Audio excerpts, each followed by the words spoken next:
नमस्कार दोस्तों, सांस्कृतिक संपत्ति चैनल में आप सबका स्वागत है। हमारे संस्कृति में अक्षय तृतीया के दिन को बहुत ही शुभ दिन माना जाता है, लेकिन ऐसा क्यों है?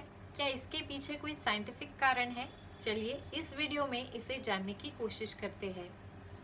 वैशाख महीने के शुक्ल पक्ष तृतीया को अक्षय तृतीया मनाई जाती है। इसे आखा तीज भी कहते हैं। इस दिन पे अगर कोई शुभ कार्य आरंभ करना हो तो मुहूर्त नहीं देखा जाता, क्योंकि इस दिन का हर पल हर क्षण को शुभ माना जाता है। हमारी संस्कृति के काफी सारे ऐतिहासिक घटनाएं इसी दिन पे हुई है। अक्षय तृतीया के दिन पे वेद व्यास जी ने गणेश जी को महाभारत की कथा सुनाना आरंभ किया।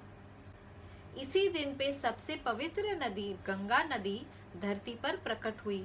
इसीलिए हर साल इस तिथि पे सैकड़ों लोग गंगा स्नान करने जाते हैं। ऐसा भी माना जाता है कि इसी तिथि पे परशुराम जी का जन्म हुआ। बलराम जी का जन्म भी इसी तिथि पे हुआ है। इसीलिए इस दिन को परशुराम जयंती और बलराम जयंती के नाम से भी जाना जाता है। भगवान श्री कृष्ण ने द्रौपदी को अक्षय पात्र इसी दिन पे दिया था। भगवान श्री कृष्ण ने सुदामा को भी समृद्धि और संपत्ति का आशीर्वाद इसी तिथि पे दिया था। इसी दिन पे इतने सारे शुभ कार्य क्यों हुए? इसका जवाब इस त्योहार के नाम में है, अक्षय तृतीया।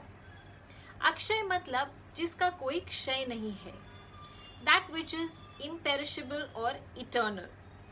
लेकिन तृतीया तो हर महीने आती है, तो इसी तृतीया का नाम अक्षय तृतीया क्यों है? इसके पीछे एक बहुत ही वैज्ञानिक कारण है। चलिए इसे समझते हैं। सूर्य की परिक्रमा करते वक्त पृथ्वी और चंद्रमा अक्षय तृतीया के तिथि पे एक बहुत ही अच्छे पोजीशन में होते हैं, और वो एक बहुत ही अच्छा पोजीशन इसीलिए माना जाता है क्योंकि पृथ्वी के दृष्टिकोण से देखा जाए तो सूर्य और चंद्रमा इस तिथि पे अपने ब्राइटनेस के सबसे पीक पर होते हैं। सूर्य मेष राशि में होता है और चंद्रमा वृषभ राशि में होता है, और ये दोनों ही राशियां सूर्य और चंद्रमा की सबसे उच्च राशियां है। सूर्य और चंद्रमा अपने सबसे उच्च राशि में अक्षय तृतीया के दिन में होते हैं।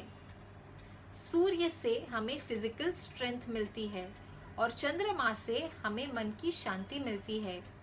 इसीलिए जब चंद्र और सूर्य उनके सबसे उच्च स्थान में है तो हमारे लिए सबसे बेस्ट होता है।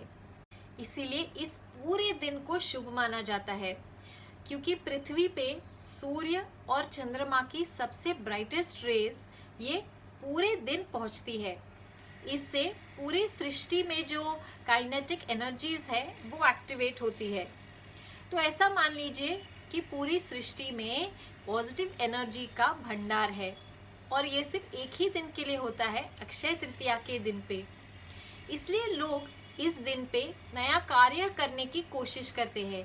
जैसे कोई नया घर खरीदता है, नई गाड़ी खरीदता है, कोई नया बिजनेस स्टार्ट करता है या शादी करते हैं, क्योंकि इस दिन पे जो भी काम हम स्टार्ट करते हैं उसमें सक्सेस मिलने की संभावना सबसे ज़्यादा होती है।